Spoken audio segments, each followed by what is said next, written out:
Hello everyone, and welcome to this video, which is in our Great Engine Middlegames series. I'm Grandmaster Matthew Sadler, and we're taking a look at, well, it's our first video about the TCEC Season 22 SuperFinal between Stockfish and Komodo Dragon. And we're looking today at Game 6. So this was the critical position of Game 6. The opening was a delayed Benoni. Very interesting opening, but yeah, neither Komodo nor Stockfish seemed particularly keen on doing much with it, but Komodo kept it tight at the back and reached this position where, yeah, black's pretty solid really. Stockfish had just played the move g4 to g5, and Komodo had to decide what to do on the king side. What was really surprising was that Komodo made really a pretty obvious and really bad mistake, and that was to take on g5. And after bishop g5, f6, bishop e3, king e7, white blasted open the light squares on the king side. And after this move, well, the win was not in doubt. We've got these horrific light squares on the king side. The knight's coming into f5, the h-pawn is weak, the bishop on g7 is very passive, and we've got this knight on b4 that's, you know, not contributing anything to the defense, and yeah, not really attacking anything worthwhile. So that was a really bad mistake from Komodo, and really surprising as well after it had played, you know, very well up till then. The move that, the very natural human move in this position is h5. But the big question was, is this enough for a draw? The engine evaluations were extremely high. So Leela, I think, was even at something like 1.8 or something. And, you know, Stockfish, Komodo, Stockfish Classical were also very high. I mean, my feeling was that this must be a draw, really. The point is that, you know, white has this f2 to f4 break, and after e takes f4, some lines are opened. You know, the f-file is opened. We get to maybe attack the d6 pawn. Maybe these two can come under a bit of pressure somehow. We might have an e4 to e5 break to open up the diagonal of the bishop on b1. But, you know, I did feel that as long as black blockades the e5 square, then somehow the entry channels seem really narrow, and I just didn't think that it would be enough. And I think, to be honest, I'm simply correct in that. But I also feel that analysing with the engines, you saw how many pitfalls there are for black, and well, you know, an inaccuracy, a bad move order, and all of a sudden you're in trouble, and yeah, in ways that you couldn't just imagine just by yourself. So let's have a look. It was very interesting to analyse. So first of all, I suppose I should say that you know, I played engine matches between Stockfish, Koivisto, Stoofvlees, Berserk and Leela, and there I did find actually quite a big difference. I found that Koivisto and Berserk were actually just tending to shuffle in this position. You know, for example, this is Berserk against Stockfish, Koivisto against Stockfish here, and we're just getting a lot of shuffling here, and nothing much is happening. And yeah, you know, in the end, in actual fact, Koivisto allowed Stockfish to play f5 to f4, and after that it was completely impossible to do anything. And, you know, despite that, Koivisto's evaluation was super high, you know, so yeah, definitely something I think to improve there. When you throw it to Stockfish or to Stoofvlees, then yeah, you get much more action basically. So after h5, bishop c3 was the move that Stockfish wanted, and that's to play a quick f4. So here black's got to be a little bit careful. Now there are a couple of games, one of which in which Stoofvlees was black, and another one in which Koivisto was black, where black just didn't look out for the idea of white sacrificing a pawn with e4 to e5. And I'll just show you how that looked. That was queen e7, f4, takes. You'll notice why it's so important to keep the pawn on b2 in these positions, which is again something that Berserk didn't understand properly. Because after bishop c3, I go b takes c3, and the knight is trapped on b4. You know, that's really key to this whole position. So Stoofvlees went king g8, knight f3, and king h7, and this is a very natural idea. You know, black's trying to have everything. You know, get the king over here, and then get a rook on f8 to defend the pawn on f7. But that's too much actually, because Stockfish play Queen C3 check, King H7, and then E5. Rook HF8, Rook E4, D takes E5, Rook G3. And these type of positions, they always end up being winning for white. Simply, the bishop on B1 then is hugely active against the pawn on G6, and we get some sort of pressure along the 6th rank here. So just follow what happened here. A4, Rook E1, E4 played by Stoofvlees. Otherwise, we're just playing Knight D2, Knight D2 to E4, and then Rook F3, Knight F6, coming in there and then hitting this pawn and hitting this pawn. So E4 played, Knight D2, Queen E5, Rook G3. You can't take the queens off, remember, because BC3 still wins the knight. King G7, Knight E4, Queen D4, Knight D6, takes. King G8, Rook E4, and gradually, you know, Black was getting completely squeezed. Still very, very complicated, but you know, it's well, White's managed to open up the position and get this bishop active. All these pawns are attacked. You know, it's there's some big difficulties for Black here. So that was one idea. Another thing that happened to Koivisto was Queen C7 takes, Bishop E5, which is great. Rook F3. We don't worry about that. I mean, we just love it if Black gave up the dark square bishop for a rook, for example. Rook H7, Queen D2, King G8, Rook F1, and now just a really incautious move from Koivisto. Bishop G7. Looks a bit odd, but the idea is that Rook F7, I can go Bishop takes C3, but then E5 happened again. Knight takes E5, Rook E4, and actually, you know, White doesn't even play quickly here, but we've got this rook offside on H7, and White just lined up on the E file on that pawn on E5, and yeah, just bishop comes to E4. We're going to have D6. We're going to be able to line up with Rook F3 to F6, and in the end, you know, Black's major pieces are just all too passive. And of course, this knight on B4 is doing absolutely nothing at all. Even the bishop on E4 has got active now. So I mean, it's really, really important for Black to stop this break E4 to E5. I mean, it mustn't be dangerous in the way it was against Stoofvlees and Koivisto. So Stockfish, you know, came up with a very, very safe plan here. So Rook H7, useful to have the rook there, defending G7, defending F7. Obviously going to be a bit cut off, but well, you're hoping that you don't, you know, that you can stay with basically one rook passive and then have one rook sort of active when the F file gets opened.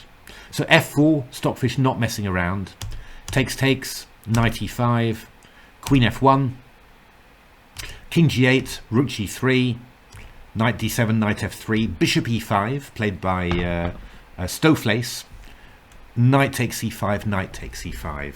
And this is the basic defensive position. I mean, you can get it in all sorts of move orders, but I think we'll just take this game as the basis, because it's pretty typical, and it's basically from here on that I started analysing.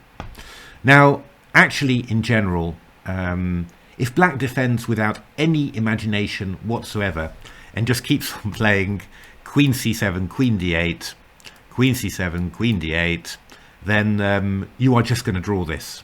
I mean, there is absolutely no doubt of that.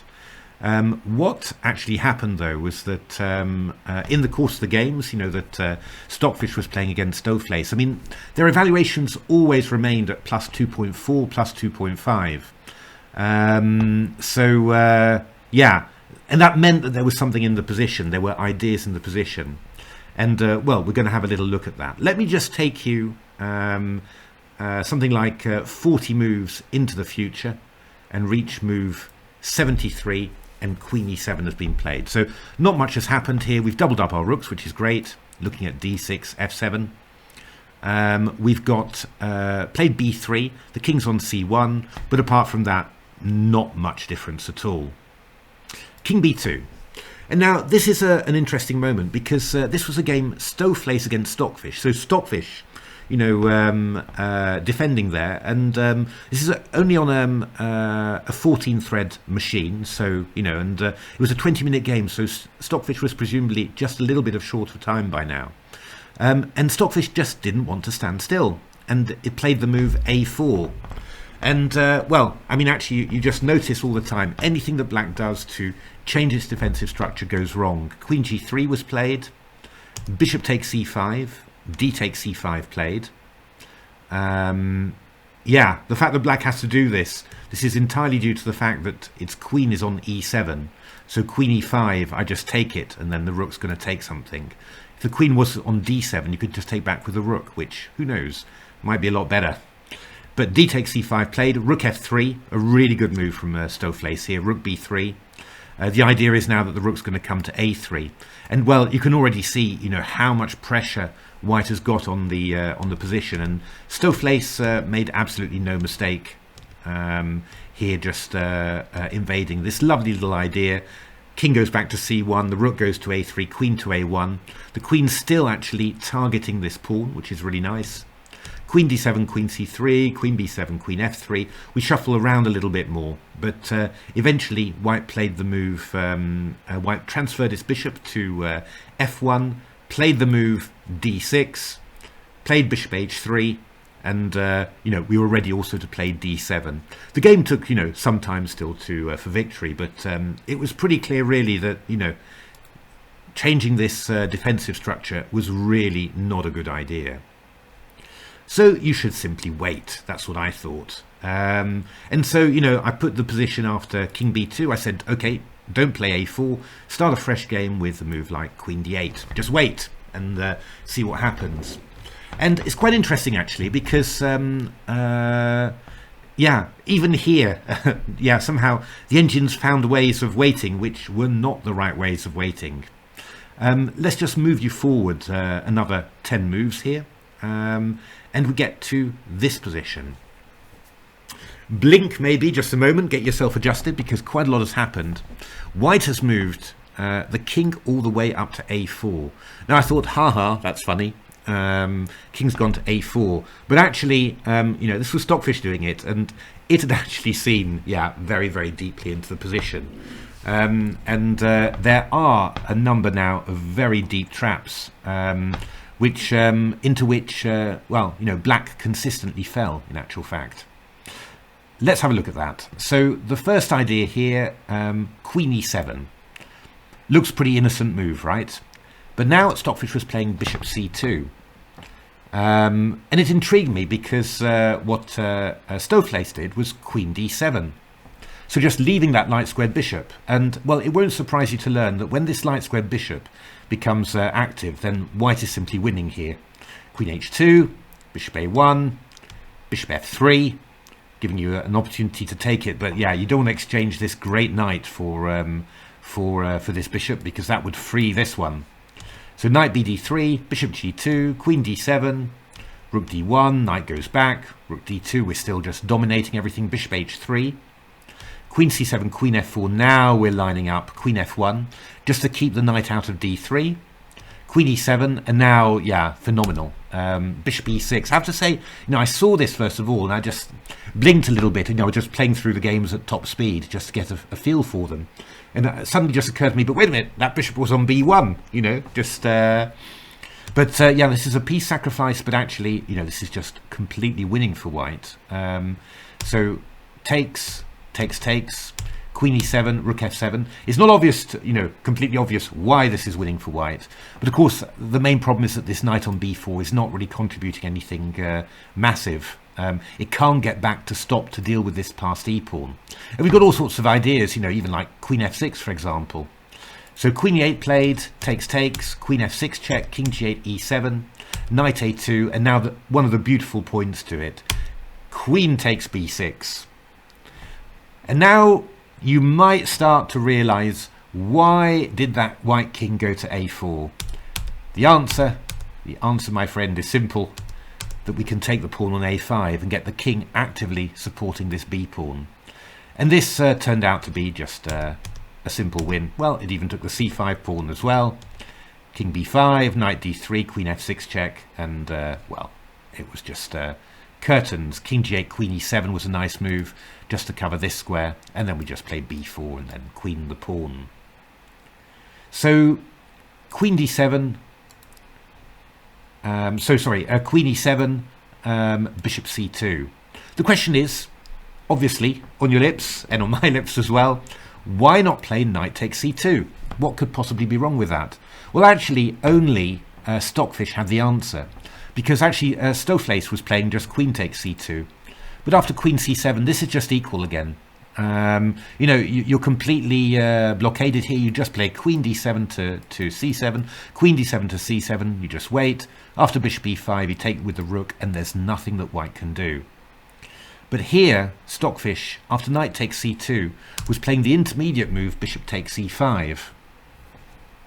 Queen takes c5, queen c2. And this is a really, really big problem for black. The point is that what black wants is queen to be on d7. It wants to blockade with the rook on e5, because there's nothing that white can do to chase away a rook on e5. But white can very easily just offer the exchange of queens. And if the queens get exchanged, then d6 is gone. There's another big problem, that you can try and repair that structure, but then we just play e5. And after you go d takes e5, I'm taking on b6, and well, you know, at some stage I'll even take on a5. Just your whole position's collapsing. And of course, what's the really bad thing about black's position? It's this passive rook on g7. Now there are lots of interesting lines here. Queen c2, after queen takes c2, queen g3 was being played by my engines. Queen b2, which is really sneaky.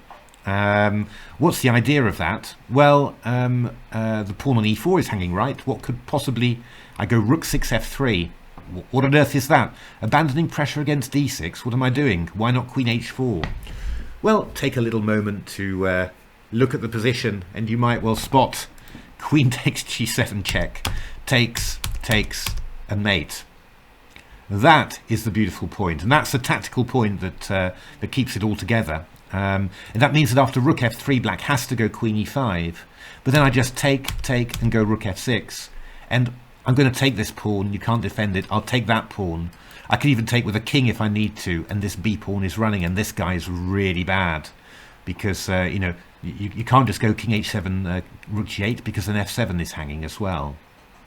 So I mean, that was pretty amazing. Also quite amazing was after queen b2, queen h3 was played by Stoofvlees, and this is actually a really good move, because black wants to play queen d7 to come back and defend the pawn, and then get its defensive structure with rook e5 again. But here again, the tactics are incredible. Just sacrificing this pawn for this rook rather, for a few pawns.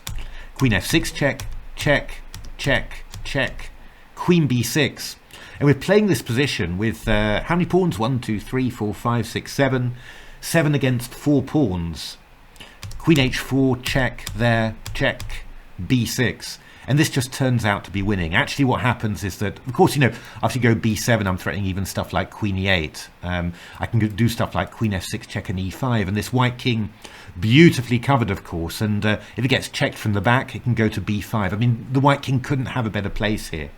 And Stockfish was seeing that this was simply winning. So, I mean, some amazing little tricks there. I mean, really, really incredible.